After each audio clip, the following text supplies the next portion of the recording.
Jasmine ഇല്ലാതെ ഗബ്രിക്ക് പിടിച്ചു നിൽക്കാനാവില്ല എന്നുള്ളത് ഇപ്പോൾ വ്യക്തമായിരിക്കുകയാണ്. ബിഗ് ബോസ് മലയാളം സീസൺ 6ൽ ഏറ്റവും കൂടുതൽ ചർച്ചയായ ഒരു കോംബോയാണ് ജാസ്മിനും ഗബ്രിയും. ബിഗ് ബോസ് കഴിഞ്ഞതിന് ശേഷം ഏറ്റവും കൂടുതൽ ഫാൻസ് ഉണ്ടാക്കാൻ സാധിച്ചതും ഇവർക്ക് തന്നെയാണ്.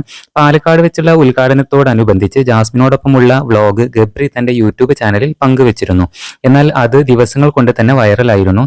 ആ വീഡിയോക്ക് ഏകദേശം 15 ലക്ഷത്തോളം കാഴ്ചക്കാരാണ് ഉണ്ടായിരുന്നത്. എന്നാൽ 2 ദിവസം മുമ്പ് ഗബ്രി ജാസ്മിൻ ഇല്ലാതെ തന്റെ യൂട്യൂബ് ചാനലിൽ ഒരു വീഡിയോ പങ്കുവച്ചിരുന്നു. എന്നാൽ ആ വീഡിയോക്ക് വെറും 42,000 വ്യൂസ് ആണ് ഇപ്പോൾ ഇതുവരെ വന്നിട്ടുള്ളത് 2 ദിവസം കൊണ്ട്. ഇതിൽ നിന്നും ഗബ്രിയുടെ വിജയം ജാസ്മിനാണെന്ന് പ്രേക്ഷകർക്ക് എന്തായാലും മനസ്സിലാക്കാനാകും. എന്തായാലും ഗബ്രിക്ക് 74,000-ഓളം സബ്സ്ക്രൈബേഴ്സ് ആണ് ഗബ്രിക്ക് കിട്ടിയിട്ടുള്ളത്.